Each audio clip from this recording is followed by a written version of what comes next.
Bonjour à toutes et à tous et bienvenue pour la suite de nos aventures de Mage Knight, son édition Ultimate.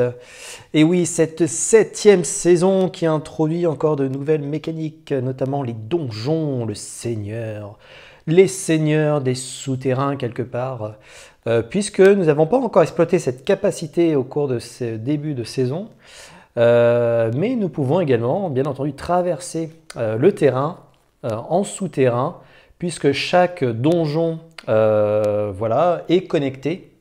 Donc ça va être peut-être une capacité qui va être intéressante à exploiter, je dirais, au cours de cette deuxième nuit. Deuxième nuit, mais ce n'est pas la dernière manche, il nous restera encore une manche de jour pour éventuellement terminer. Mais le chemin est encore long à parcourir, encore 2 tuiles, certainement avec quelques donjons et tombeaux qui s'y cachent. Mais nous avons déjà ici, vous voyez, encore 1, 2 et 3 donjons à parcourir. Donc ce n'est pas rien en une manche de voir parcourir tous ces donjons, plus ceux qui se cachent bien entendu sous ces tuiles royaumes. Mais voilà notre Krang qui avait terminé son chemin sur cette mine pour se ressourcer. Notre Krang, notre cher Krang, qui a ce magnifique bâton de cristal. Et donc Krang va également tenter de parcourir, je pense, ce prochain donjon. Il est à proximité de ces forteresses, regardez-moi ça. Une belle lignée de forteresses que Krang a pris d'assaut. Ça lui a coûté certes un petit peu en réputation, nous sommes à -3 en influence. Donc nous avons encore quelques capacités éventuellement pour réduire davantage, mais attention, sur la dernière, les interactions avec les sites sont interdites, on ne peut plus faire d'interaction particulière. Donc il va falloir ménager notre réputation malgré tout pour que les citoyens du royaume d'Atlante puissent nous accueillir. Alors nous allons préparer cette nuit. Donc la nuit, écoutez, tout simplement, nous retournons de nouveau notre plateau du royaume d'Atlante, côté nuit. Voilà, magnifique plateau encore une fois. Nous relançons la source. Hop. Ah, très bien, un petit peu de tout là. Un petit peu de tout. On a du rouge, du bleu et du blanc. Très bien. Les unités vont partir. Malheureusement, ni les bûcherons, ni les guerriers du thème ou les moines du Nord ne pourront nous rejoindre. Peut-être qu'ils reviendront une autre fois. Des unités très intéressantes, bien entendu, mais nous n'avons pas eu l'occasion de les recruter. Concernant les unités d'ailleurs, voilà nos 2 unités. Donc nos golems gardiens ont pris une blessure, ils nous ont parfaitement sauvés, sinon on aurait pris cher je pense au cours de la précédente manche. Mais nos gardes du thème sont toujours disponibles. Alors les golems même blessés redeviennent disponibles, néanmoins nous ne pouvons plus les utiliser tant qu'ils sont blessés. Voilà. Et donc il faut un soin de 2, c'est égal au niveau de l'unité pour pouvoir les soigner. Voilà, nos gardes du thème sont prêts également au combat, on pourrait accueillir de nouveau et également, je dirais, une unité supplémentaire. Et puis Krang avait fait le plein de cristal, juste avant de partir à la conquête de nouveaux donjons.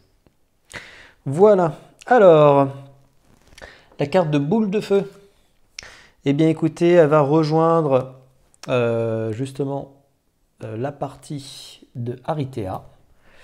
J'ai oublié une chose, malheureusement, je suis désolé pour ça. Il y avait un monastère ici, donc nous aurions dû révéler une capacité supplémentaire qui aurait été embuscade. Bon, bien dommage, mais elle va être défaussée pour renouveler l'offre du monastère. Ici, donc, coup de sang et don pour la magie également que j'avais oublié de rajouter. Hop, donc ce qui va venir rajouter l'offre, c'est une temporisation du mouvement supplémentaire. Et au lieu de défausser cette carte, on peut la placer au-dessous de notre deck, s'il n'est pas épuisé. Et en booster, plus de mouvement, mais on la place au-dessus du deck pour de nouveau faire du mouvement. Ah, ça peut être intéressant. Et le monastère, du coup, lui, va nous offrir Maîtrise du cristal. D'accord. Gagnez un cristal dans votre inventaire de la même couleur qu'un cristal que vous possédez déjà. Ou alors, à la fin de votre tour, tous les cristaux que vous avez utilisés pendant votre tour sont remis dans votre inventaire. Toujours des capacités extrêmement intéressantes. Et donc disponibles pour le monastère. Ici, c'est voyage souterrain. Et oui, cette capacité que ne va pas encore utiliser pour les donjons. Mais malheureusement, donc elle va rejoindre, non pas sous la forme d'un sort, la partie d'Aritea, mais c'est un sort vert. Et donc c'est un cristal vert, voilà, ici, qui va rejoindre la réserve d'Aritea. Voilà, donc dorénavant, eh bien écoutez, elle a maintenant 2 cristaux verts. Voilà. Donc sur du vert, eh bien écoutez, elle va avancer davantage. Ok, ensuite, découvrons ensemble les unités. Alors, les unités. 3 unités, alors toujours régulières, hein, toujours pas d'unité d'élite, puisque nous n'avons pas révélé de la partie royaume. Des tuiles royaume, justement. Hop, excusez-moi. Tac. Alors, des gardes du thème. Oh, écoutez, pourquoi pas avoir une paire de gardes du thème, rien que pour nous. Ils pourraient nous rejoindre, hein, être convaincus du fait qu'on est déjà leur frère d'armes au sein de notre équipe. Ensuite, de notre compagnie, des moines sauvages. Oh, très très intéressant. Alors, à recruter dans un monastère, et donc une attaque au parade 3 ou une attaque de siège 4. Hein, nous les avions rencontrés, effectivement. Regardez, ils sont pas très loin, là, ils sont sur une tour de mage. Hein, et donc là, nous les avons en tant qu'unité. Mais une attaque de siège 4, tellement puissante pour une unité régulière. Ok. Et dernière unité régulière, des moines rouges. Oh ben dis donc, beaucoup de moines. C'est peut-être un signe, hein. Il va falloir peut-être aller vers un monastère, qui sait. Et donc une attaque ou une parade de 3, une attaque de feu, ou parade de feu 4. Très très puissant. Ok, très bien. De belles unités, hein. Vraiment de très belles unités. Ensuite, nous allons tout simplement remélanger le deck d'Aritea. Alors Aritea, au cours de la manche précédente, du 2e jour, là, nous a pris un peu de cours. Alors du fait qu'elle commence également, hein, ça a joué. Ça a joué fortement puisque elle a commencé et puis elle a avancé très très vite. Elle est tombée à chaque fois sur ses couleurs de cristaux, les couleurs préférées. Donc voilà, on n'était pas très bien justement pour pouvoir déterminer quelques capacités n'ont pas été utilisées. On a essayé de se soigner également, hein, au cours de cette session. On a pris de la blessure, on a essayé de s'épargner. Bon, on avait encore une main remplie de blessures malheureusement, donc ça va pas être évident. Voilà, hop, tac, Aritea, c'est fait. Et nous, hein, nous possédons donc un magnifique deck. Voilà, bien garni. Alors bien garni de blessures également, hein, vous voyez. On a quelques blessures ici qui traînent, malheureusement. Hop. Et donc on va essayer soit de s'en débarrasser, soit avoir un peu de chance pour qu'elle se retrouve à la fin de notre deck. Mais ça, j'y crois pas trop. Hein. Nos blessures, elles se rappellent toujours à nous. Krang, malheureusement, il n'a pas réussi à se soigner davantage. Ouais, vous trouvez des possibilités de se soigner sur la route. Bon, je dirais il faut réussir à les gérer, hein, beaucoup de blessures.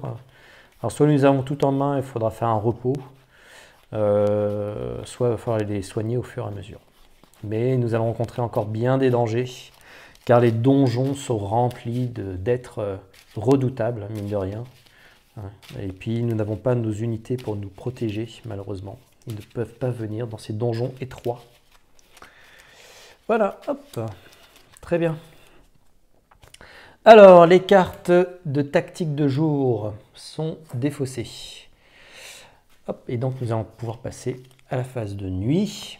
Avant, oui, alors je vais révéler également, excusez-moi, j'ai pas renouvelé l'offre des sorts. Donc l'offre des sorts, c'est Aile du vent, du déplacement très intéressant. Ça, si nous pouvions peut-être attraper ce sort qui nous permettrait de nous déplacer très rapidement sur la carte. Hein, même si on a des capacités avec les donjons de se déplacer, voire éviter que l'ennemi nous attaque. Bon, très bien.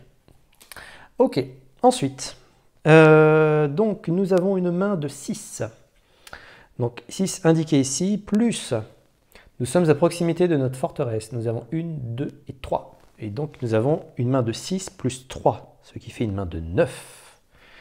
9 cartes. 1, 2, 3, 4, 5, 6, 7, 8 et 9. Alors, oui, c'est presque un tiers de notre deck.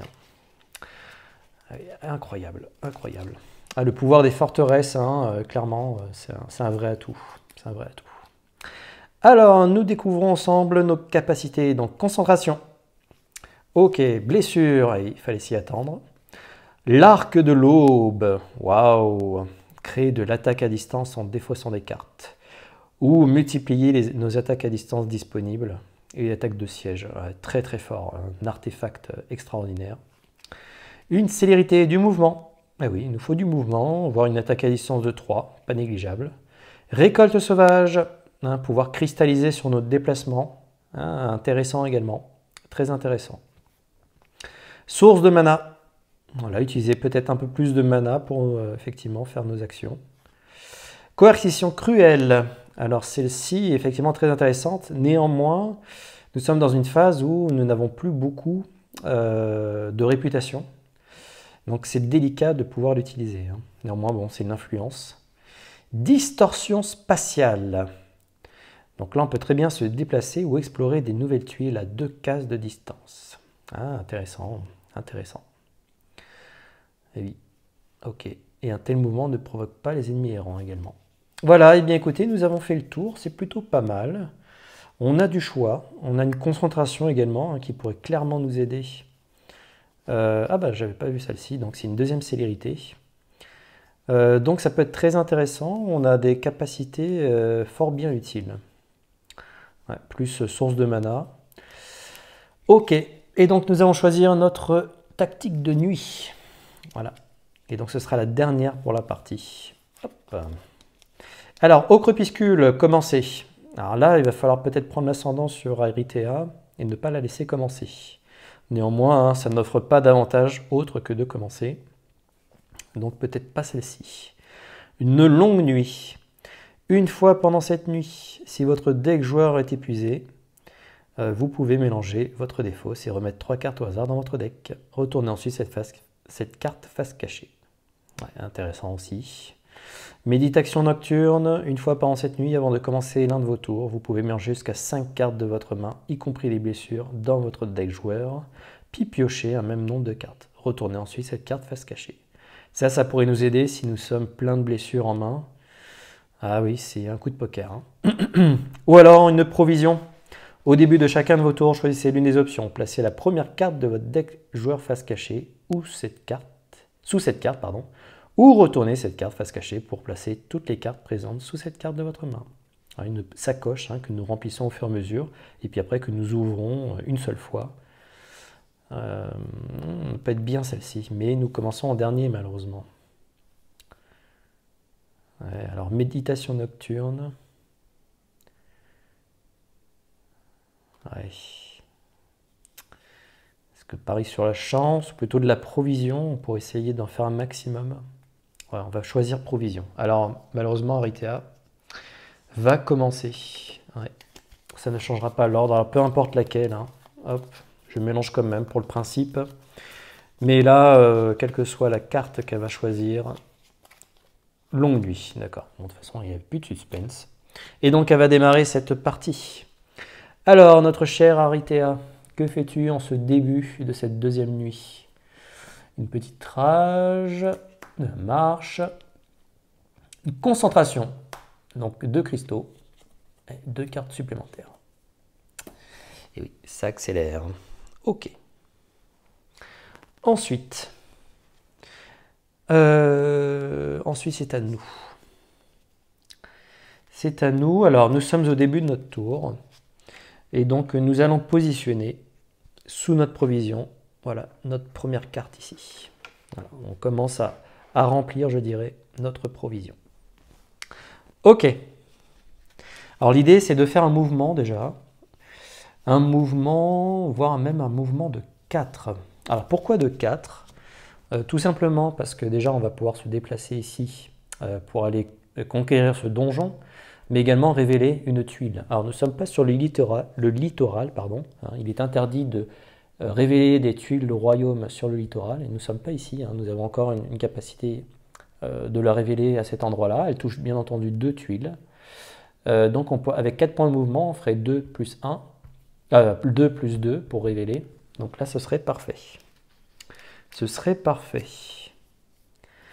4 points de mouvement. Alors, 4 points de mouvement, comment on va les faire? Ce serait dommage de...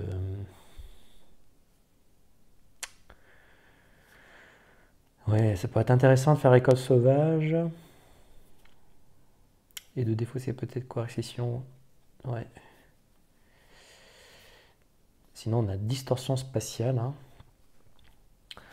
On va faire nos 4 points de mouvement tout simplement, je pense. On va faire 2 points de mouvement avec une célérité et 2 points de mouvement avec récolte sauvage. Et donc, on peut choisir de défausser une carte pour gagner un cristal de la même couleur. Et donc, c'est ce que nous allons faire. Donc, une récolte sauvage. Au premier déplacement, nous allons défausser coercition cruelle. Voilà. Et donc, nous faisons un déplacement. Coercition cruelle s'active. Nous gagnons un cristal rouge. Voilà, dans notre inventaire.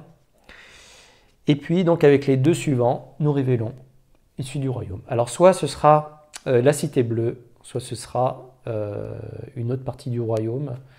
Attention. Ouf. Ouh, un tombeau. D'accord. Avec un monastère. Tiens, pour recruter peut-être. Alors même si recruter ici ne va peut-être pas nous aider pour les donjons. Il y a quand même 2 sites là qu'il va falloir, puisque le fait d'avoir révélé un monastère va nous faire révéler également un tombeau supplémentaire. Alors écoutez, comment ça se met? Bien écoutez, ici, voilà. Ah oui, donc il va falloir avancer quand même. Ça va pas être si simple. Ça va pas être si simple. Alors on est de nuit, hein, donc ici c'est que 3 points de mouvement.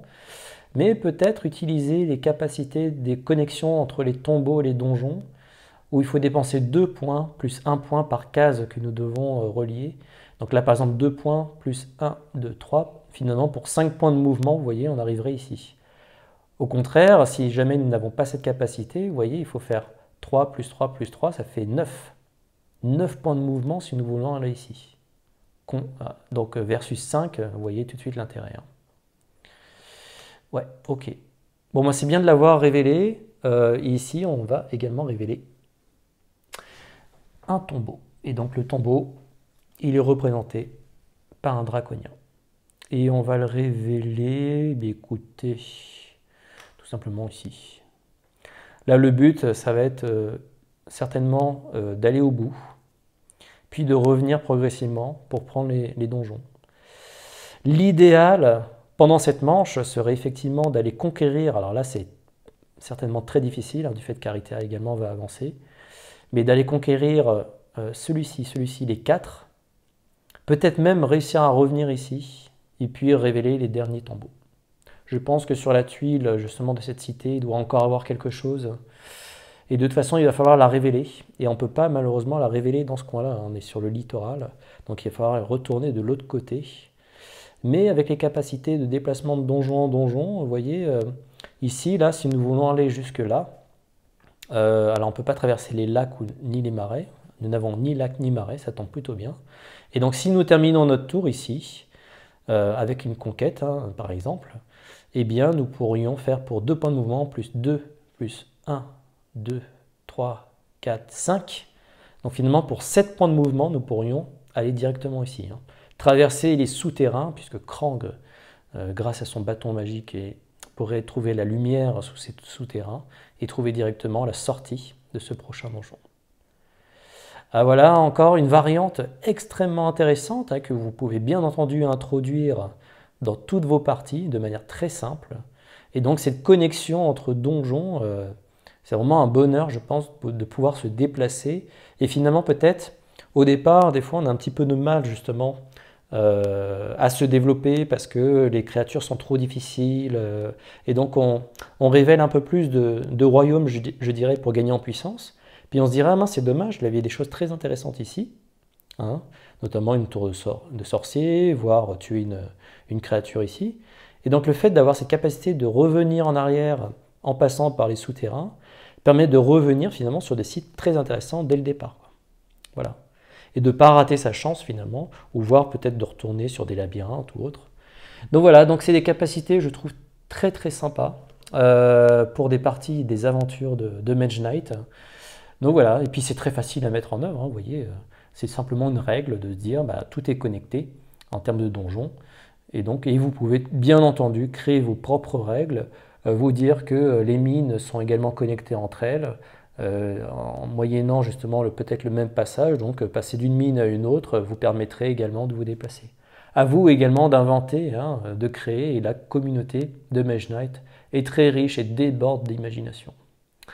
Voilà. Alors, eh bien écoutez, nous allons entrer dans ce donjon. Voilà. Je pense que nous avons suffisamment de capacité hein, pour faire face. Oui, je pense qu'on a ce qu'il faut. Ok, donc on a utilisé pleinement, nous avons récupéré le cristal, c'est parfait. Et donc, qu'est-ce que nous découvrons dans ce donjon? Attention. Ouh. Ouh là là là là. Aïe aïe aïe, et puis en plus, nous n'avons pas notre garde du thème pour nous protéger. Il me semble que c'est une manticore. Ouh, la vilaine bête. La vilaine bête. Hein, on a peut-être un peu de chance, parce qu'elle n'est pas fortifiée. Mais regardez-moi ça.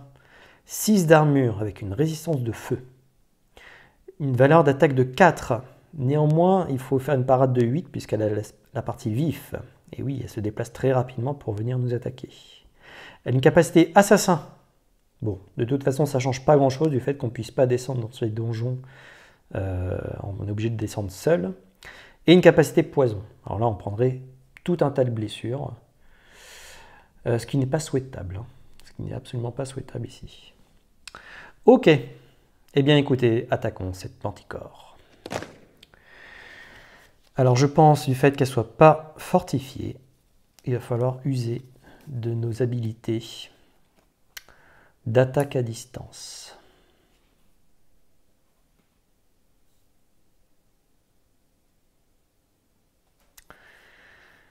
Ça tombe plutôt bien, je dirais. Ça tombe plutôt bien puisque ici nous avons notre arc de l'aube. Ouais.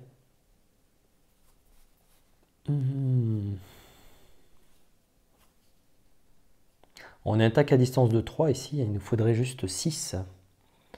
Donc c'est tout à fait possible. En revanche, il faudrait défausser 2 cartes. Peut-être garder notre concentration, ça peut être utile. Parce que si nous passons à 5, de toute façon après il faut défausser une carte. Est-ce qu'on pourrait peut-être garder... Ah, ça serait dommage. Je pense que concentration pourrait nous être utile de nouveau. Alors ce qu'on va faire, on va faire une attaque à distance. On ne va pas la laisser s'approcher de nous, cette manticore. Elle est bien trop dangereuse. Et donc il faut faire une attaque de 6. Une attaque de 6, déjà nous allons commencer par une attaque à distance de 3, en utilisant le blanc de la source. Ensuite, notre magnifique arc de l'aube. Voilà, superbe arc de l'aube. Donc lorsque vous activez cet effet et défaussez n'importe quel nombre de cartes de votre main, attaque à distance 2 pour chaque carte ainsi défaussée. Et on gagne 1 point de gloire pour chaque ennemi éliminé pendant cette phase actuelle du combat. Extrêmement puissante. On pourrait également le détruire, ce qui serait bien dommage ici, mais ça reviendrait à finalement utiliser que l'arc de l'aube. Et donc chacun de nos points d'attaque à distance est doublé ce tour. Voilà. Donc là, finalement, on détruit l'arc de l'aube et notre célérité avec notre attaque à distance de 3 va à tuer la manticore. Ah oui, c'est pas mal aussi. Mais par contre, nous détruisons l'arc de l'aube, donc il sera plus possible de l'utiliser pour la dernière manche. Est-ce que nous avons besoin de l'arc de l'aube pour la dernière manche? Ça peut être utile quand même, hein. Ça peut être très utile. Ce serait la dernière manche. Bon, là, je ne me poserai pas de questions. Effectivement, je double attaque directement. Ouais. Ah oui, c'est l'effet dévastateur, mais destructeur également. Alors, si nous utilisons tout simplement notre arc de l'aube, il nous faut défausser 2 cartes. Ce qui est bien dommage, parce que distorsion spatiale aurait pu nous permettre de nous déplacer, mais nous avons l'avantage quand même de pouvoir nous déplacer plus facilement grâce au donjon. Donc on va défausser 2 cartes, source de mana et distorsion spatiale. Et donc ça nous fait 4 de plus. Voilà, attaque à distance, hein, bien entendu. Et donc ça vient avant l'attaque de la manticore. Et donc la manticore se prend une pluie de flèches de notre arc de l'aube. Et donc elle est détruite. Voilà. Cette manticore nous fait gagner quand même 5 points de gloire. Ce qui est tout à fait énorme. Et n'oublions pas, alors attendez, on va déjà marquer d'un jeton ce site d'aventure. 5 points de gloire plus 1, puisque grâce à notre arc de l'aube, c'est tellement un honneur de pouvoir l'utiliser, qu'il nous octroie 1 point de gloire pour chaque ennemi éliminé, pendant cette phase actuelle du combat. Et donc, c'est le cas, donc on va gagner 6 points de gloire. Alors, 1, 2, 3, 4, 5 et 6, hein, nous sommes pas loin de passer un niveau, et de peut-être augmenter notre armure, ce qui serait pas si mal que ça. Nous allons relancer le dé. Nous n'avons plus d'effet particulier à utiliser, et donc c'est du vert qui vient rejoindre la source. Voilà, on va ranger tout ça. Hop, alors attendez, il ne faut pas que je me trompe, c'est maîtrise de cristal, voilà, qui est dans l'offre. Oh, on a bien utilisé nos cartes, ça c'est pas mal, ça c'est pas mal du tout. On n'a pas monté de niveau, mais néanmoins, c'est un donjon, et je vous rappelle que le donjon, voilà, on lance un dé et on va bien voir finalement qu'est-ce que nous allons voir, soit un artefact, soit un sort. C'est de l'or, et donc ce sera un sort. Ok. Alors un sort, qu'est-ce que nous avons? Nous avons une tempête de neige, une attaque à distance de glace 5, ou alors un blizzard, prenez une blessure, attaque de siège de glace 8. Waouh, très très beau. Très très joli. Ok. Ensuite, nous avons ici un tourbillon. L'ennemi ciblé n'attaque pas lors de ce combat. Waouh, alors ça peut clairement nous aider. Ouais, contre des créatures extrêmement puissantes, des draconiens notamment. Et puis du blanc, hein, aucune unité ennemie n'est protégée contre du blanc, hein, sauf éventuellement ceux qui sont au niveau des arcanes, voilà, qui sont protégés contre les arcanes. Et puis une tornade, hein, lancer ce sort uniquement pendant la phase d'attaque du combat, détruisez l'ennemi ciblé. Donc là c'est vraiment une fois qu'on a subi l'attaque quelque part de l'ennemi, après on le détruit instantanément. Une tornade. Ah, très puissant. Et aile du vent. Lorsque vous lancez ce sort, dépensez 1 à 5 points de mouvement et déplacez-vous d'une case révélée pour chaque. Vous devez terminer ce déplacement sur une case sécurisée. Un tel mouvement ne provoque pas d'attaque ennemie errant. Ah, qu'est-ce que c'est bien. Et l'ennemi ciblé n'attaque pas lors de ce combat. Vous pouvez cibler les ennemis supplémentaires en payant 1 point de mouvement pour le deuxième ennemi, 2 points de mouvement pour le troisième, etc. Donc ça, contre une armée, c'est extrêmement efficace. Et encore une fois, aile du vent, alors très intéressant, mais vous voyez ici, avec les capacités de déplacement, je dirais, sur les donjons, puisque c'est une variante spécifique, eh bien écoutez, c'est peut-être pas le meilleur choix. C'est un choix, certes, mais on pourrait se déplacer peut-être plus facilement. Une autre chose, alors déjà je vais choisir ici, alors qu'est-ce que nous en prenons? Je pense qu'on va prendre tourbillon, hein, tout simplement. On a du mana blanc et ça nous permettrait de nous sauver peut-être pour notre prochaine descente au tombeau. Voilà. Donc nous prenons ce magnifique sort. Et donc ce sera méditation. Voilà, méditation qui permettrait de piocher des cartes supplémentaires avec un effet transe où là on choisit les cartes. Ouais, c'est pas mal, c'est pas mal. Ok. Alors, oui, qu'est-ce que je voulais dire? N'oublions pas que nous avons cette compétence. Hop. Alors, je vais vous rappeler ce que c'est que cette compétence, si ça fait bien la mise au point. C'est un marionnettiste. Une fois par tour, au choix, conservez un jeton ennemi vaincu ce tour. C'est notre cas. Nous avons vaincu la Manticore. Ou défausser un jeton précédemment conservé. Si vous défaussez un jeton, vous gagnez X, attaque X ou parade X. Voilà. Où X est respectivement la valeur d'attaque ou de l'armure de l'ennemi, arrondi au supérieur. Arrondi au supérieur, d'accord. Si l'attaque du jeton... Ah oui, c'est un demi, d'accord. J'ai pas vu que c'était la moitié. Mais bon, c'est toujours intéressant. Si l'attaque du jeton est de feu ou de glace, l'attaque que vous gagnez est du même élément. Si le jeton bénéficie d'une résistance au feu ou à la glace, la parade que vous gagnez est de l'élément opposé. Donc soit on conserve un jeton ennemi vaincu, ou on défausse un jeton ennemi. Donc on pourrait en conserver combien? Il n'y a pas vraiment, donc on pourrait en conserver plusieurs. Mais si on le défausse, après on ne pourra pas conserver. Ok, intéressant. Alors, nous avons quand même vaincu cette manticore. Elle nous permet de symboliser, hop. Et donc par exemple, si nous la gardons avec nous, comme un marionnettiste, soit ça nous permet d'avoir une attaque de 2, soit une résistance de 3 de glace. Une parade de 3 de glace, pour contrer du feu, justement. Donc on va la garder, on va la symboliser ici. Voilà. Elle pourrait nous être utile. Et puis, écoutez, je vais prendre tout simplement un jeton que nous avons battu, voilà, la dernière fois, des loups-garous qui se sont trouvés sur notre chemin. Donc c'est ici, voilà. Ça permet juste de symboliser par la tuile.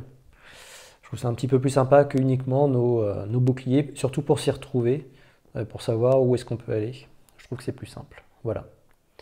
Ok, notre Krang a terminé. Qu'est-ce que j'ai oublié?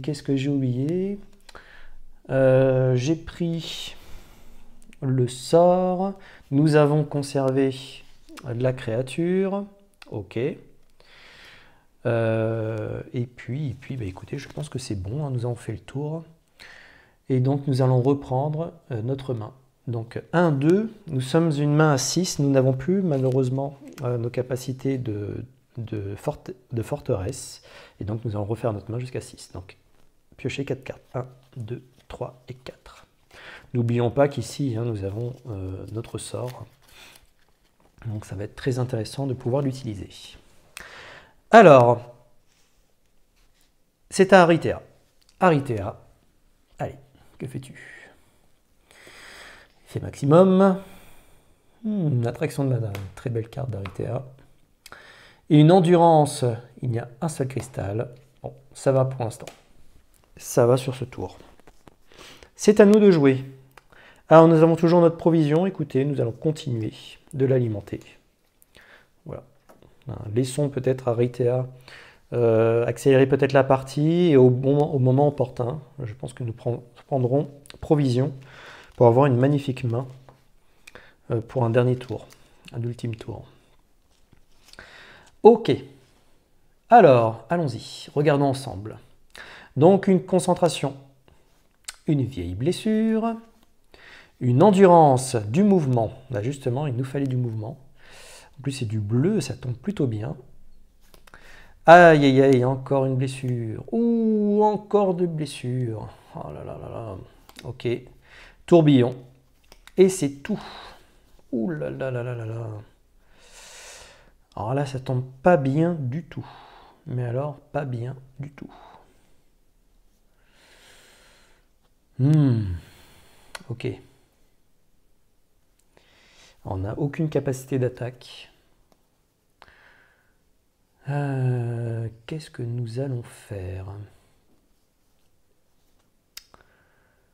perdre notre temps? Non. Ah, vous voyez les blessures là, c'est très pénalisant, hein. On a une petite main. Comment on pourrait jouer? Je pense qu'on pourrait se déplacer jusqu'au tombeau, mais alors on va perdre du temps. On va perdre du temps malheureusement. À cause encore, hein, de ces fichues blessures. Ouais, on va peut-être même jouer une concentration pour faire le mouvement nécessaire. Bon, on va pas rester là de toute façon, mais on peut pas se reposer, faire du mouvement et se reposer, hein. C'est un choix à chaque fois. Donc on va faire une concentration. Une concentration boostée au vert. Voilà. Sur une endurance. Et donc ça fait un mouvement de 6. Un mouvement de 6 va nous permettre de nous déplacer jusqu'à ce donjon-là. Alors on pourrait dire, bah, 3 et 3, 6, et puis là c'est arrêté. Non, on va utiliser les souterrains. Et donc pour utiliser les souterrains, il faut dépenser 2 points de mouvement, plus 1 par case à traverser, qui ne sont ni des lacs, ni des marais. Donc ça fait 2, 3, 4 et 5. Il nous reste même 1 point de mouvement supplémentaire. On aurait très bien pu aussi peut-être aller révéler la tuile ici du royaume. Mais je pense que le schéma de devoir revenir plutôt que d'aller vraiment au bout du royaume, donc là ça me semble un peu complexe finalement. Donc là de devoir revenir pour après attaquer celle-ci, vous voyez il y a quand même tout un schéma. Est-ce que c'est bien joué effectivement? Ah, je ne sais plus quelle tête elle a cette tuile. Ah, on peut être bloqué. Alors, écoutez, on va s'arrêter ici. On va s'arrêter ici. C'est pas bien grave. Alors, on a plein de blessures, malheureusement. Et on ne peut pas faire autre chose. Donc, on relance le dé. Et c'est du rouge qui tombe. Ok. On a une main à 4, donc on a une limite de main à 6. Donc, on va piocher 2 cartes supplémentaires. Je crains qu'un repos, là, va nous être fatal, malheureusement. Aritea. 1, 2 et 3. C'est du blanc. Ok. Elle accélère pas trop encore, hein. On a de la chance. Ici, la provision, eh bien, nous continuons de nous approvisionner. Et donc, nous allons découvrir ensemble nos nouvelles capacités, sachant que nous avons énormément de capacités d'attaque. Donc, nos blessures. L'ennemi ciblé n'attaque pas lors de ce combat. Encore une blessure. Oh là là là là. De la rage. Ok. Ah là là là là, nous sommes baignés de blessures. Alors, est-ce qu'avec la rage, ça suffirait finalement pour venir à bout du donjon? Est-ce que ça suffirait? Ah, c'est possible. C'est possible ça. On a une attaque de 4. Plus 2 ici, ce qui ferait 6. C'est comme un draconien, hein, c'est pas rien. Hein. C'est pas un donjon, c'est un tombeau. Les draconiens sont redoutables. Donc 4 plus 2, ce qui ferait 6, plus 4, ce qui ferait, si jamais nous jouons, puisque je pense qu'on va faire un repos de toute façon, ce qui nous fait 10, plus éventuellement 2 ici. Ouais, ce qui ferait 12 quand même, 12 points d'attaque. Ah, c'est pas rien, hein. Ouais, c'est pas rien. Est-ce qu'on joue comme ça? C'est tentant, hein. C'est tentant, mais 12 points, ça peut être juste, hein. Ça peut être vraiment très juste. Ah, les draconiens sont redoutables. Ils sont vraiment redoutables. Sinon, on fait un repos. Ah, le choix est cornélien. Le choix est cornélien.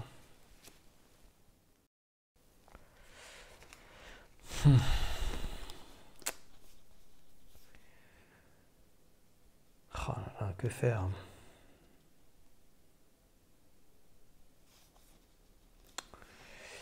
On a quand même une force de frappe énorme, hein. Mais attention, les draconiens sont tellement puissants. Même si nous arrivons à le bloquer, hein, éventuellement, ça c'est pas un problème, c'est surtout pour le tuer. Et malheureusement, 12 points d'attaque, ça peut... Ouais, ça dépend sur quel draconien on tombe, hein. Non, on va peut-être faire un repos, tant pis. Donc un repos, Eh bien écoutez, on va défausser une carte, ça sera celle de rage. On va garder tourbillon pour éviter de reprendre d'autres blessures. Et donc on défausse. Alors, on ne détruit pas malheureusement, mais on défausse toutes nos blessures. Il nous reste une carte en main. Et donc nous allons reprendre jusqu'à avoir une limite de main à 6. Donc 1, 2, 3, 4, 5 et 6. Voilà. 5 cartes supplémentaires pour refaire notre main. C'est Aritea, alors vous voyez hein, ici. Ah là, je le sens pas très bien ce coup-là. Hop, 2 et la troisième, c'est du vert. Ouh là là. Ouh là là là là. Ah, ça va, il lui reste une carte. Ouais, on a une capacité peut-être de faire, deux donjons. 2 à 3 donjons, non, ça va pas être possible, je pense. Alors, tourbillon. Donc, toujours notre ennemi ciblé qui n'attaque pas. Une cristallisation. Ok. Un éclair de feu. Oh, de l'attaque supplémentaire. Pourquoi pas? Ah, ça peut être hyper intéressant, ça. Une montée d'adrénaline. Ok, pour éviter de prendre de la blessure supplémentaire.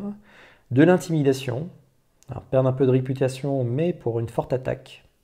Ah, peut être très intéressant aussi. Et une marche. Voilà, du mouvement. Alors le mouvement, ça serait bien de pouvoir le conserver, je dirais, pour le prochain tour. Ici, nous allons, je pense... oui, on va faire encore une petite provision. Hop, ça se cumule. Ok. Et donc, qu'est-ce que nous allons faire? Eh bien, nous allons descendre dans ce tombeau. Et donc, le tombeau, voilà. C'est un draconien qui arrive.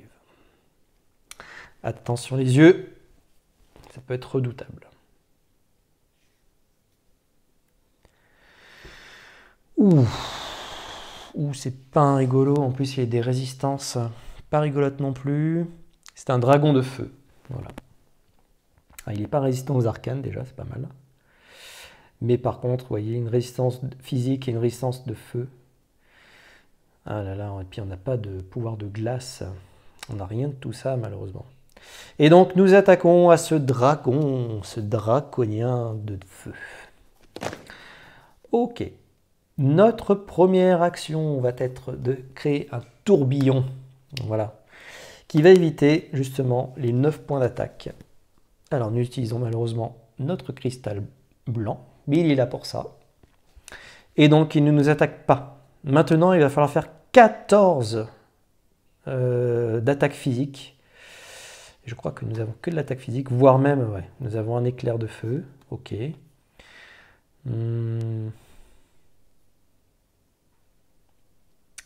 Qu'est-ce que nous allons faire?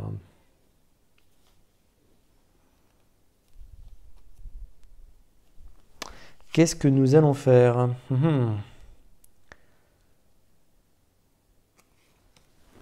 Bah écoutez, une forte attaque.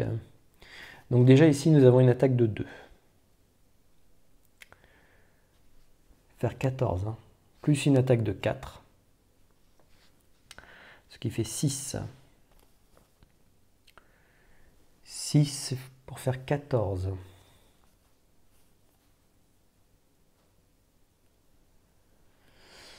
Elle n'est pas très efficace malheureusement. Mais ici, on peut faire une attaque de 7. Alors, on va perdre complètement toute notre réputation. Je dirais c'est pas bien grave, hein, tant pis. Tant pis. Ouais, on n'a pas trop le choix. Donc, nous allons faire 7 points d'attaque supplémentaires. Donc, on a 6, on a dit, plus un 7. Il nous faut encore 1 pour faire 14. Et une montée d'adrénaline. Ah, quoique ça nous permettrait d'éviter peut-être de prendre des blessures.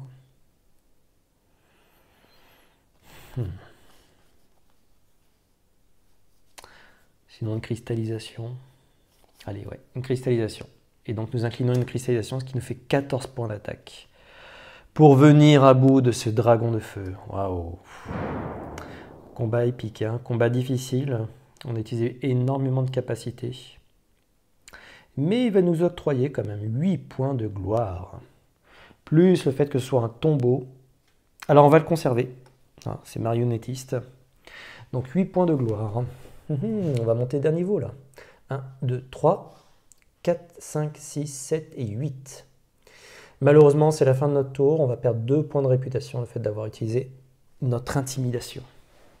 Et oui, donc nous ne pouvons plus interagir ou perdre davantage. Donc notre intimidation ne pourra plus être jouée si nous ne remontons pas notre réputation. Malheureusement. Et oui, une magnifique carte, mais sans réputation, c'est plus possible. Ok. Écoutez, on va relancer le dé avant de faire la montée de niveau. Voilà, c'est du rouge. On va défausser notre cristal blanc qui a été parfaitement utilisé. Alors, il y a quand même pas mal de petites choses à faire là. Il y a pas mal de petites choses. C'était un tombeau. Donc un tombeau, alors c'est bien entendu une vraie victoire, nous permet d'avoir à la fois un sort et un artefact.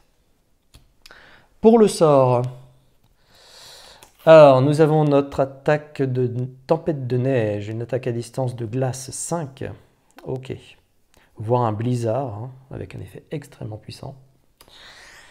Les ailes du vent, une capacité de déplacement extrêmement intéressante.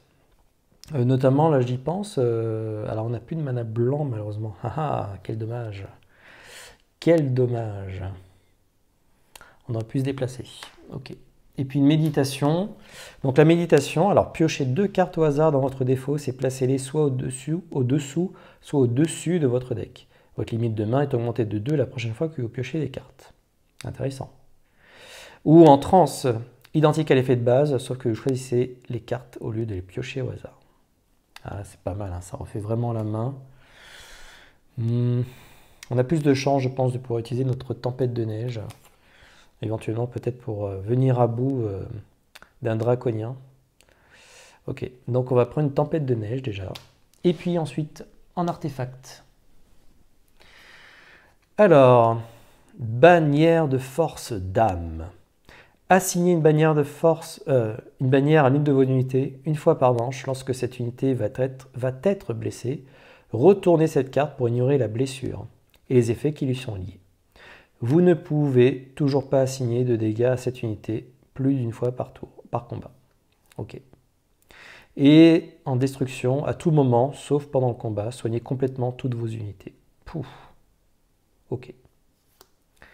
Et une bannière de commandement influence 4. Si vous recrutez une unité durant ce tour, vous pouvez lui assigner cette carte à la place d'un jeton commandement. Placez cette carte face cachée lorsque l'unité est épuisée et retournez-la face visible lorsqu'elle est disponible.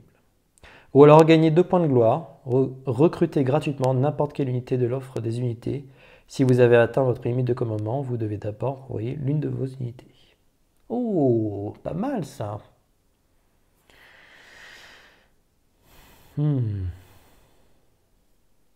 Écoutez, je pense qu'on va prendre bannière de commandement. Alors, on va peut-être pas pouvoir utiliser par rapport à cette capacité-là, mais on va pouvoir gagner de la gloire et en plus de ça, recruter gratuitement. Pas mal ça. Je pense notamment à nos moines sauvages. Ah oui, quoi faire. Ouais, une bannière de commandement, allez. Hop. Et nous rangeons donc l'autre artefact. Alors, on va les placer de sorte à avoir la tempête de neige disponible dans notre main. Ok. Hop. Et donc aussi un nouveau sort qui va arriver, et donc ce sera la vaporisation. Encore du mouvement. Très bien. Voilà, je pense que nous sommes arrivés au bout de notre tour. Il nous reste 3 cartes en main. Nous avons une limite de main à 6 pour l'instant, mais nous avons un jeton de commandement supplémentaire, puisque nous avons passé un niveau. Et donc notre armure passe de 3 à 4. Ok, ça peut s'avérer utile. Et on a une capacité de pouvoir accueillir encore 2 autres unités. Alors c'est un peu plus limité dans ce scénario du fait que nous descendons systématiquement seuls au fin fond de ces donjons. Nos 3 cartes, donc nous allons piocher 3 cartes supplémentaires. 1, 2 et 3. Et c'est au tour d'Aritea. Alors, Aritea, écoutez, hop, elle va retourner sa dernière carte. Elle n'annonce pas la fin, donc il nous reste 2 tours. 2 tours, alors l'idéal, ça serait de se déplacer ici à ce tour-là et d'aller attaquer.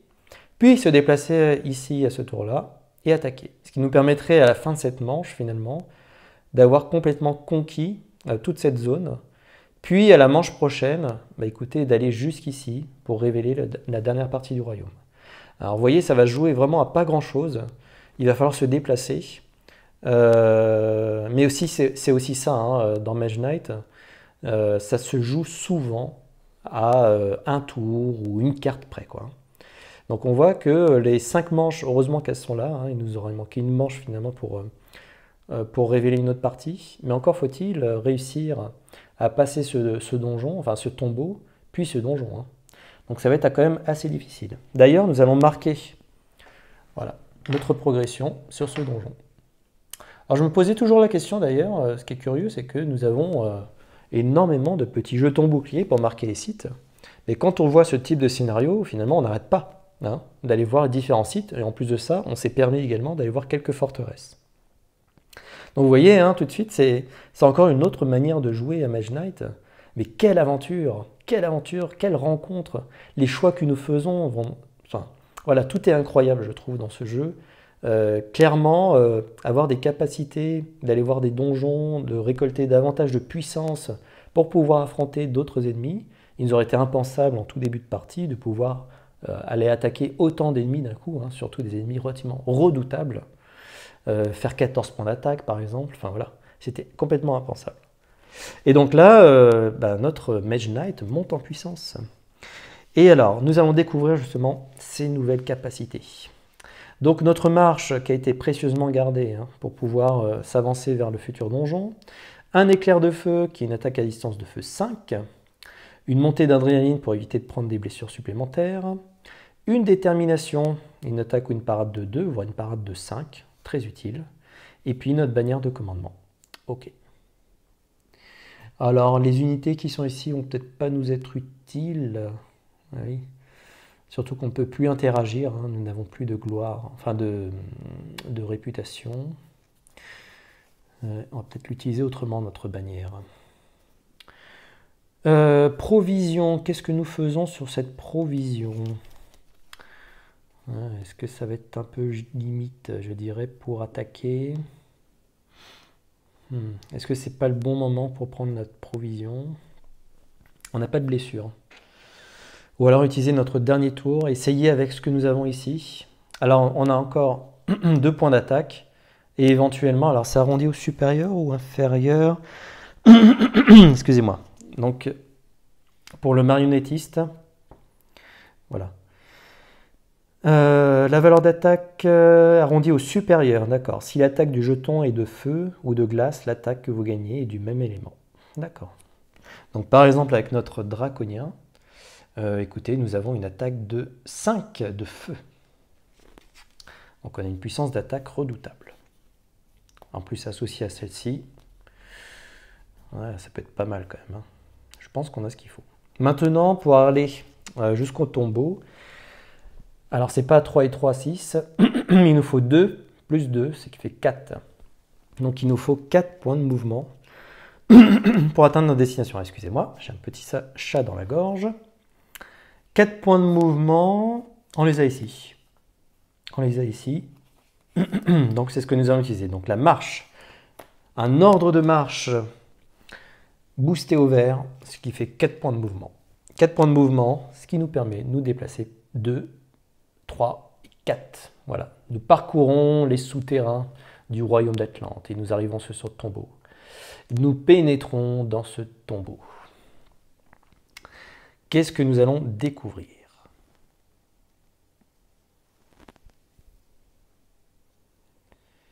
Oh, une magnifique bête.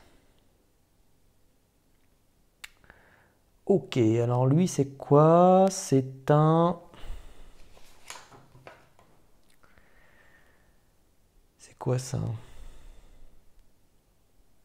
C'est un dragon invocateur. Ok. Dragon invocateur. Il a 8 d'attaque, mais attention, il n'a pas de résistance de feu. Donc ça, c'est plutôt pas mal. C'est plutôt pas mal. Ah, quel dommage. Nous n'avons pas de jeton de nuit. Sinon, ce serait fait plaisir avec une tempête de feu, une attaque de siège de feu 8. Nous l'aurions détruit instantanément. On a une attaque à distance. On a des attaques à distance. Et oui, il n'est résistant que physiquement. Hein. Attention. Hein.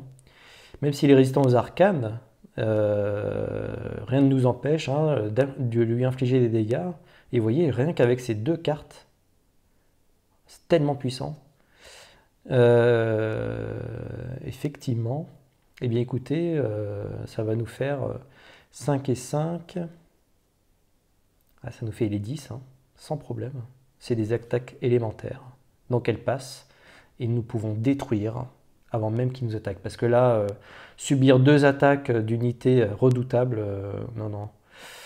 On va essayer d'éviter qu'ils nous attaquent. En plus, 9 points de gloire quand même, hein, si nous arrivons au bout. Alors, écoutez, c'est ce que nous faisons. Donc, nous attaquons ce dragon invocateur. Et donc, nous allons utiliser une tempête de neige. Une tempête de neige avec le mana de la source. Ce qui fait une attaque à distance de 5. Plus. Est-ce qu'on... Oui, on va peut-être le garder, lui, précieusement, finalement. Ça revient à peu près au même. Hein. On a une attaque à distance de feu 5. Et là, on a une attaque de feu 5. On épargnerait un peu de notre cristal. Ah, mais c'est tellement une attaque puissante.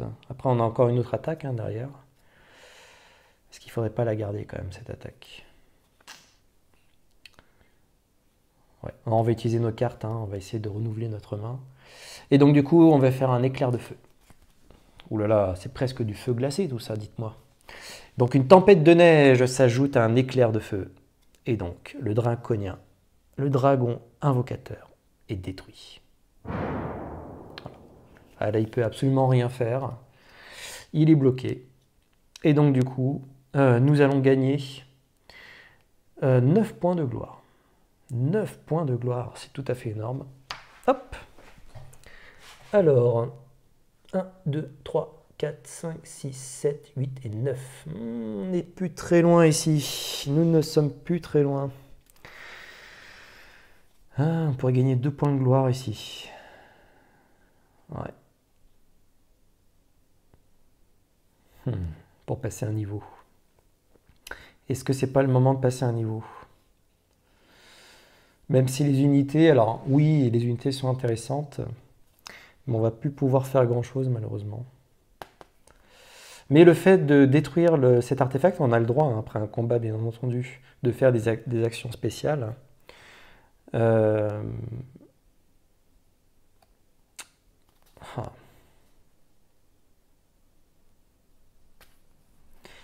Ce seraient les 2 points de gloire qui nous manqueraient. Alors marionnettiste, hein, une fois par tour, au choix, conserver un jeton ennemi vaincu ce tour ou défausser un jeton ennemi précédemment conservé. Voilà. Je ne sais pas si vraiment il y a une limite à ça. Dites-moi hein, comment vous l'interprétez cette règle-là. Moi je dirais une fois par tour, donc à chaque fois on peut conserver. Alors là, si j'aurais eu le choix, sinon, on va le mettre ici, hein, de côté. Mais si j'aurais eu le choix, finalement, j'aurais conservé cette créature-là. Hein. Donc je vais toujours la placer au-dessus pour me dire, finalement, c'est cette créature que j'utiliserai. Mais voilà. Donc dites-moi hein, si jamais vous avez d'autres interprétations de cette compétence marionnettiste qui est extrêmement puissante. Hein, le fait de pouvoir garder une unité ennemie, vous voyez, on va l'utiliser à notre avantage. Et donc une attaque de feu 5, c'est tout à fait énorme. Hein. Tout à fait énorme. Maintenant, donc c'est la fin de notre tour. Alors nous allons en plus gagner des bonus, hein, l'effet du donjon. Mais j'utiliserai certainement, je pense, la bannière de commandement. Et oui, donc c'est ce qu'on va faire. On va la détruire. Ça nous permet de gagner 2 points de gloire. Donc 1 et 2. On passe encore un niveau. Et en plus de ça, donc, on peut recruter gratuitement une unité. Et donc là, on va prendre la partie attaque de siège, voilà, qui va nous intéresser. Même si peut-être on ne va pas rencontrer forcément de créatures. Ça peut toujours être utile. Hein. Je pense une unité de toute manière est toujours utile. Voilà. Et donc elle va venir rejoindre notre armée. Bienvenue, moine sauvage. Ok, c'est toujours de l'attaque supplémentaire si jamais nous avons des draconiens sur notre route. Et puis donc nous allons nettoyer un petit peu tout ça. On a beaucoup de choses à faire là, beaucoup de choses. Donc nous rangeons tous les cristaux utilisés, nous relançons la source. Et donc c'est du noir qui tombe. Ouh, est-ce qu'il nous reste du sort? Et non, mais nous allons gagner un sort. Ah, faut garder en tête. On va le garder en tête tout ça. Notre tempête et notre éclair de feu a été incroyable. Ouais. Une belle attaque. Notre bannière de commandement malheureusement est détruite. Mais c'est pas grave, nous allons regagner de nouveau un artefact. Hein, du fait d'avoir fait le donjon. Il nous restait 2 cartes, en plus aucune blessure en main. Donc ça, nous avons vraiment beaucoup de chance. Alors peut-être que les blessures arriveront par la suite, pardon. Ici, qu'est-ce que nous avons? Est-ce que j'ai tout fait? C'est vrai que ça fait beaucoup de choses d'un coup. Il faut être vraiment très méthodique entre la montée de niveau, la récompense. Donc là, ici, ce qu'on va faire, on va faire la récompense. Voilà. Donc la récompense, c'est un sort. Donc soit nous avons Aile du vent, effectivement, pour pouvoir avancer davantage. Seulement, nous n'avons pas de blanc. Est-ce que peut-être pour la fin, ça peut être intéressant, pour la fin de partie d'avoir Aile du vent pour pouvoir se déplacer. Ouais, ça peut être bien, ça peut être bien. Méditation, c'est très utile aussi de pouvoir repiocher 2 cartes. Seulement c'est au hasard et ça coûte très cher de faire la transe. Mais pouvoir rejouer 2 fois des cartes, quelle puissance. Quelle puissance. Et vaporisation. Alors du bleu, nous avons du bleu. Mouvement 4, le coût du mouvement de tous les terrains est de 2, lac compris. Ok. Vous ne pouvez pas pénétrer sur une montagne ou une colline jusqu'à la fin du tour. C'est pas bien grave. C'est pas bien grave. Alors une colline, c'est un mouvement de 3. D'accord. Donc ici, par exemple, si nous prenons ce sort-là, on sait qu'on va le piocher. Donc de toute façon, ici, on a du bleu, on a du bleu. Oui, on a une réserve de bleu ici. Donc on peut faire nos 4 points de mouvement. Chaque terrain coûte 2. Alors là, c'est pas forcément pour le coup, sauf si nous avons un ordre de marche éventuellement. Mais ça nous permettrait d'aller ici, directement. Voilà, c'est ce que nous cherchons à faire, puis d'attaquer. Donc ça nous permettrait de nous assurer notre mouvement. Ah, c'est pas mal, hein. Je pense que c'est ce qu'on va prendre. Donc on va prendre une vaporisation. Ensuite va venir se joindre une offrande. Ok. Hop. Une belle offrande, gagner du cristal. On peut se défausser de notre main jusqu'à 3 cartes autres que blessure. Et on gagne un cristal de la couleur. Ah, c'est pas mal. Hein. C'est pas mal offrande. Ok. Ça ressemble aussi à d'autres capacités qu'on a eues, notamment de notre cher Krang, qui a une capacité de se mouvoir et en même temps de récolter, je dirais, en défonçant des cartes, des récoltés du cristal. Voilà. Ensuite, donc nous avons pris notre sort. Maintenant, nous allons choisir notre artefact. Beaucoup de choses, beaucoup de récompenses, le fait de faire autant de tombeaux. Extraordinaire. Alors, corne de la colère, une attaque de siège 5 et lancez un dé mana. Si vous obtenez noir ou rouge, prenez une blessure. Ou alors une attaque de siège 5, vous pouvez ajouter jusqu'à plus 5 à cette attaque de siège. Pour chaque plus 1 ajouté, lancez un dé de mana. Prenez une blessure chaque fois que vous obtenez noir ou rouge. Très très très puissant. Ah ouais. Une attaque de siège 5 en plus. Ou une épée de la justice. Lorsque vous activez cet effet, défaussez n'importe quel nombre de cartes de votre main. Vous gagnez attaque 3 pour chaque carte ainsi défaussée. Gagnez un point de gloire pour chaque ennemi vaincu ce tour. Wow. Ou alors doublez la valeur de toutes vos attaques physiques. Attention, on a déjà 2 ici. Ça pourrait venir à 4. Ok, très puissant. Les ennemis perdent leur résistance physique ce tour. Et gagnez un point de gloire pour chaque ennemi vaincu.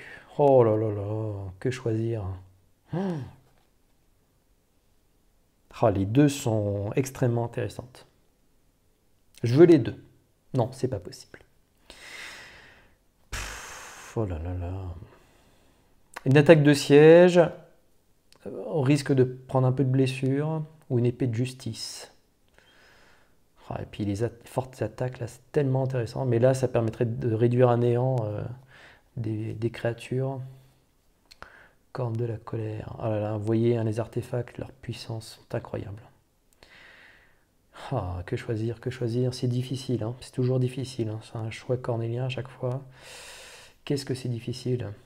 Euh, Ouais, je pense qu'on va quand même prendre corne de la colère. Ça évite de défausser des cartes pour cumuler, je dirais, de l'attaque. Ok. Épée de la justice, malheureusement, ne sera pas des nôtres.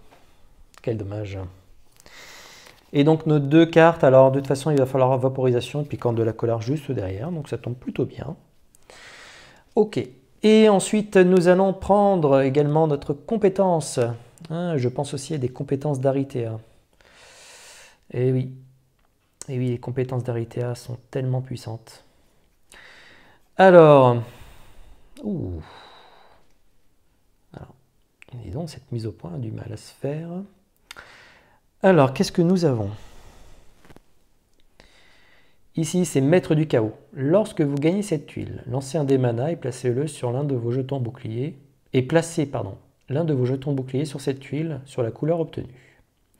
Une fois par tour, vous pouvez décider que vous pouvez déplacer le jeton bouclier vers la couleur suivante, sens horaire, pour gagner, suivant la couleur, parade 3, mouvement 1, attaque à distance de feu glacé 1, influence 2, attaque 2, au choix pour l'or. Si vous n'utilisez pas cette compétence lors de votre tour, vous pouvez avancer le jeton bouclier d'une couleur, sens horaire, à tout moment avant votre prochain tour. Une compétence extrêmement versatile. D'accord, et un placement stratégique, je dirais. Ah, c'est pas mal ça. Hein. Pas facile à jouer, mais c'est pas mal, bien anticipé. Et ici, c'est une régénération. Une fois par tour, payez un mana de n'importe quelle couleur et détruisez une blessure de votre main. Si vous avez utilisé un mana rouge pour cela, ou si vous avez le moins de gloire, strictement, piochez également une carte. Alors on aura strictement toujours le moins de gloire. Hein. Ok. Alors moi, ce que je pensais, effectivement, alors, il y a les compétences de Krang qui sont assez extraordinaires, mais je pense surtout aux compétences disponibles d'Aritea. Je vous le rappelle ici, donc nous avons la magie noire. Une fois par manche, retournez cette tuile pour gagner un cristal rouge dans votre inventaire et un jeton de mana rouge ou noir. Donc voilà, ça nous permettrait d'avoir du sort, même pour la fin de ce tour. Ah oui, ça peut être extrêmement puissant. Ou alors une invocation, hein, donc on peut défausser une carte blessure pour gagner un jeton de mana noir ou rouge, ou défausser une carte non blessure pour gagner un jeton de mana vert ou blanc. Vous devez dépenser ce jeton, d'accord. Il faudra encore voir de la blessure. Alors, tout à l'heure on était baigné de blessure, donc ça permet à la fois de défausser et de gagner du jeton. On va faire celle-ci, ça nous fait du cristal, plus un jeton noir éventuellement. Donc on va prendre la magie noire. Alors, encore une fois, chaque partie est différente, effectivement, en fonction également du joueur fantôme qui joue avec vous ou contre vous. Mais néanmoins, voilà, ça donne des capacités à votre Mage Knight qui peut parfaitement se combiner. Alors finalement, Krang se trouve très bien avec des compétences d'Aritea, notamment pour faire encore de l'attaque, pour faire du cristal et des jetons de mana noir. Mais il a ses propres compétences qui sont très particulières, mais qui sont extrêmement fortes, extrêmement puissantes, notamment l'attaque. Vous voyez, on a rajouté une attaque de 4 qui peut éventuellement se régénérer si nous faisons un repos. Et donc Krang utilise ces phases de repos finalement de bien belle manière, et même manipuler les ennemis que nous avons battus, ça change tout, quoi. Ça change clairement la donne. Ensuite, nous avons monté toujours de niveau. Malheureusement, nous avons pris, donc la compétence d'Aritea, donc nous ne pouvons prendre que coup de sang. Voilà, on n'a pas le choix. C'est coup de sang disponible. Hop. Et donc dans l'offre des compétences, il va s'agir de marche revigorante. Ok. Très bien. Ensuite, donc nous avons 2 cartes en main, une main limitée à 6. Alors on va... Ah, j'ai oublié. j'ai oublié également. On va marquer ce tombeau de notre jeton. Oula, pardon. Hop. Voilà. Donc c'est un tombeau. Alors bon, là j'ai plus vraiment de créatures défaussées. On va les laisser comme ça.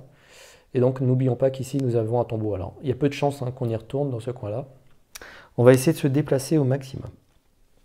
Donc il nous reste 2 cartes. Une main à 6, donc on va piocher 4. 1, 2, 3 et 4. Ok. Alors c'est Aritea. Aritea, elle, termine son tour. Voilà, c'est la fin. Enfin, elle annonce la fin de manche, pardon. Et donc ici, écoutez, c'est le début de tour. Donc plutôt que de faire une provision, eh bien écoutez, nous allons retourner notre provision et prendre les cartes qui se situent en dessous. Voilà, à quoi sert cette provision? Et donc ce qui va nous faire une main assez extraordinaire pour cette fin de manche, cette fin de nuit. Alors, montée d'adrénaline, une détermination, une rage, la corne de la colère, notre fameuse attaque de C5, une vaporisation du mouvement pour arriver jusqu'à notre prochain tombeau, coup de sang de l'attaque. Même si nous prenons des blessures, c'est des attaques extrêmement puissantes et dévastatrices. Une magie pure, voilà, qui nous permet de payer un mana, si c'est un vert, voilà. Une carte très versatile. Par contre, il faut dépenser quand même pas mal de mana pour arriver à ça. Après, un rouge ici, c'est encore une attaque de 4. Hein. Un bleu plus un rouge nous permettrait d'avoir une attaque de 7. C'est tout à fait énorme. L'endurance du mouvement, d'accord. Un peu de mouvement, pourquoi pas. Pourquoi pas. Fortifiant du soin. Pas mal ça. Pas mal. Alors ça nous fait dépenser du vert. Mais vu que nous n'avons plus possibilité d'avoir des interactions, est-ce que nous avons des blessures? Eh non, nous n'avons pas de blessures. Ok, donc on n'a rien pour soigner. On pourrait soigner une unité éventuellement. Rendez disponible chaque unité soigner ce tour. Ouais, c'est pas mal ça aussi. Une improvisation. Ok, de l'attaque éventuellement, voire de la parade si on a besoin de se protéger. Montée d'adrénaline aussi pourrait nous protéger un petit peu, surtout sur son effet boosté. Hein. Après avoir pris la première blessure dans votre main lors de ce tour, détruisez-la et piochez une carte. Pour les 3 blessures suivantes que vous prenez, piochez une carte. Oh, on a de bien belles choses. Ok. Maladie aussi, on pourrait jouer. On a de quoi faire. On a de quoi faire. Alors, on va se déplacer. On va se déplacer. On va se déplacer. Ouais, ça va être grâce à notre vaporisation. Est-ce qu'on ne peut pas se déplacer autrement? J'aurais voulu essayer de garder peut-être au maximum. On a de l'endurance ici. Alors, combien il nous faut? Il nous faut 4 points de mouvement. Alors 4 points de mouvement, que ce soit passé par les souterrains ou en surface, hein, puisqu'il faut 2 plus 1 par terrain à traverser. Donc ça fait 2, 3 et 4. Ou alors ça fait 2 plus 2, 4. Voilà, tout simplement. Donc il nous faut que 4 points de mouvement.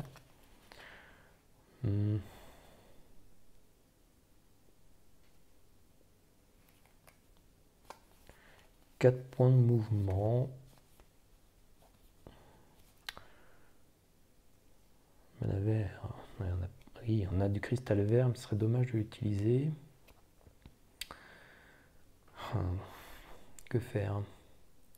On a du mouvement ici aussi. Bon, on a ce qu'il faut. Donc, mouvement 2. Ok. Il nous faut 4 points de mouvement. On va faire aussi une improvisation. Une improvisation...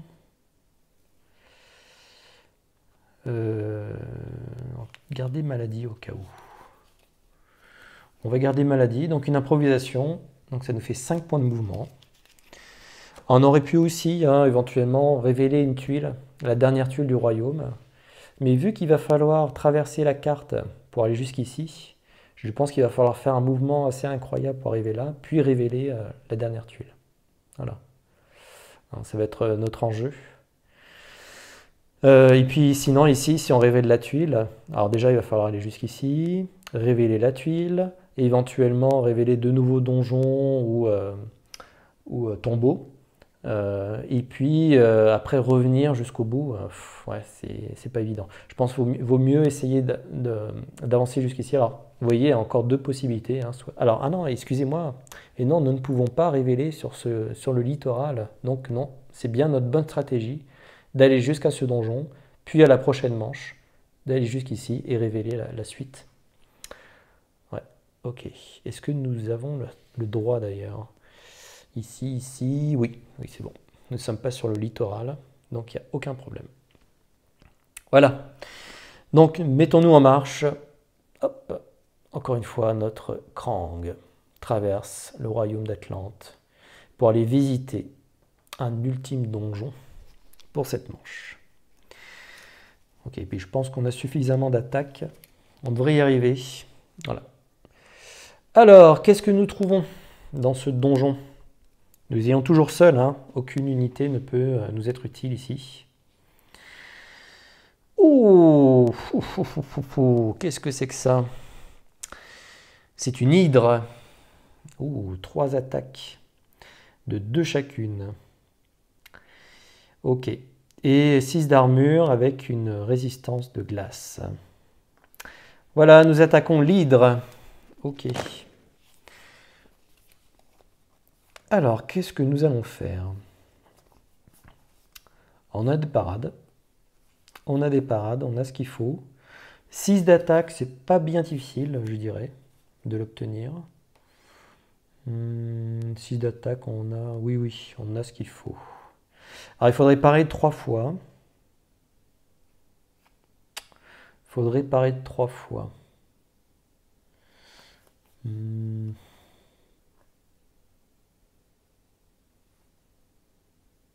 On va faire quelque chose d'assez simple. Hein.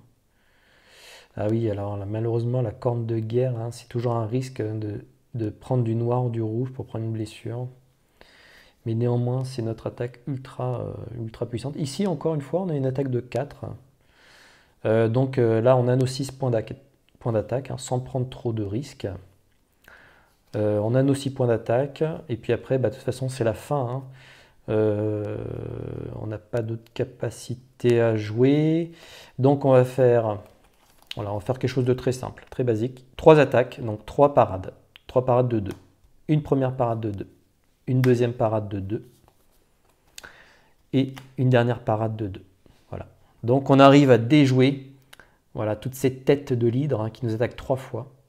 Et donc maintenant nous allons pouvoir faire nos 5 points d'attaque. 5 points d'attaque. Alors on n'a même pas besoin d'utiliser coup de sang, mais bon, c'est pour le plaisir. On va utiliser la source. Voilà. On va utiliser du rouge, hein, qui nous fait une attaque de 4, plus 2, ce qui fait notre coup de sang. Alors là, peu importe, finalement, c'est la fin de la partie. On aurait pu utiliser aussi notre attaque ici, on aurait pu utiliser notre ennemi ici, que nous allons garder précieusement. Ok. Donc voilà, donc nous achevons cette hydre, qui est rouée de coups. Voilà, et donc nous parvenons à obtenir... Alors ici également, nous pourrions obtenir cette unité. Alors bon, simplement, je pense que ce n'est pas l'unité qui nous intéresse le plus de toute façon. On va le garder ici. Combien de gloire? 5 points de gloire. Ok, 5 points de gloire. On va encore marquer, il ne reste plus beaucoup de jetons. On va marquer ce donjon d'un de nos boucliers. Il nous restera la corne, bon, peu importe ici. J'ai dit 5 points de gloire, donc 1, 2, 3, 4 et 5. Ok. En tout cas, nous avons réussi notre mission, hein, c'est d'atteindre, justement, c'est du bleu, hein, qui tombe, peu importe, là c'est la fin de la partie. Je vais juste nettoyer un petit peu pour finaliser la récompense que nous allons obtenir. Avant quand même la fin totale, nous allons utiliser cette dernière compétence qui nous fait gagner finalement un cristal rouge. Bon là, les jetons noirs ou rouges ne nous auront pas été utiles, mais c'est vraiment pour terminer. Voilà. Donc ici, nous prenons le cristal. Ok. Et puis une récompense. Donc nous allons lancer le dé pour savoir si nous allons gagner un sort ou un artefact. Et donc c'est un artefact qui va venir nous rejoindre. Malheureusement, nous ne pourrons pas prendre épée de justice. Et donc l'artefact qui va rejoindre une capacité. Alors, bourse sans fond. De l'influence et gagner 2 points de gloire. Voilà, influence 9 et gagner 3 points de gloire. Waouh. Ok. Donc peut-être effectivement certaines unités seraient fort attirées par une bourse sans fond. Néanmoins, nous sommes au minimum, je dirais, de l'échelle de la réputation, donc nous ne pouvons plus faire aucune interaction, donc l'influence là se trouve très limitée. Une amulette du soleil, waouh, magnifique artefact. Gagner un jeton mana or, si cet effet est activé pendant la nuit, le coût de mouvement des forêts est réduit à 3. Vous pouvez utiliser le mana or et vous révéler les défenseurs des sites fortifiés et des ruines à proximité, comme si c'était le jour. Et c'est identique à l'effet de base, sauf que vous gagnez 3 jetons mana or au lieu d'un. Eh bien, tout simplement, ça va être l'amulette de soleil qui va nous rejoindre. Et la bourse sans fond, une carte bien sûr extrêmement intéressante, mais très limitée dans ce scénario. Puisque de toute façon, nos unités ont été là finalement pour nous aider un petit peu sur certains sites, mais ce n'était pas l'objectif principal. Voilà, donc la bourse va revenir dans les artefacts. Bon, il nous restait notre corne. C'est la fin de cette manche. Je pense que nous n'avons plus rien oublié. Et donc encore une manche incroyable, avec un royaume. Finalement, nous avons fait énormément d'actions. Nous avons démarré ici, pris ce premier donjon, puis nous déplaçons en souterrain pour aller jusqu'à ce tombeau, puis un deuxième tombeau, et enfin pour terminer sur ce dernier donjon. Donc, vous voyez, en un tour, en une manche finalement, en toute une nuit, ça nous a pris toute la nuit pour faire ça, notre Krang était assez incroyable et utilisait ses compétences. Et le fait de gagner systématiquement des récompenses à chaque tombeau, entre les artefacts et les sorts, qui sont quand même des choses extrêmement puissantes, qui vous donnent vraiment ce sentiment de puissance à déverser contre vos ennemis. Et voilà, ça nous a clairement aidé pour poursuivre l'aventure.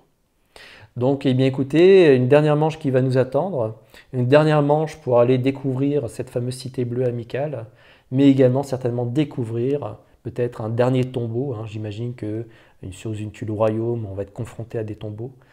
Donc voilà, encore une aventure qui va s'achever de bien belle manière, en tout cas j'ose espérer avec toutes nos capacités, mais on peut tomber sur de mauvaises surprises et une Aritea qui pourrait encore accélérer la partie, nous empêcher d'atteindre notre but. Voilà, en tout cas, j'espère que ça vous a plu également, cette suite d'aventures. Encore merci pour tous vos commentaires et puis n'hésitez pas également à commenter cette manche, éventuellement des choses que vous auriez vues ou fait autrement. C'est toujours le partage d'expérience. C'est vivant. Il faut pouvoir communiquer entre nous également. Et puis j'espère qu'un jour nous pourrons également créer nos propres parties, notamment de Mage Knight et puis d'autres jeux bien entendu, pour pouvoir vous faire participer également à davantage. Et puis moi, je serai votre hôte pour pouvoir jouer justement ces aventures personnalisées par la communauté. Encore merci, un petit pouce bleu, toujours bienvenu pour soutenir la chaîne. Et on se dit à très vite pour la suite de l'aventure. Ciao!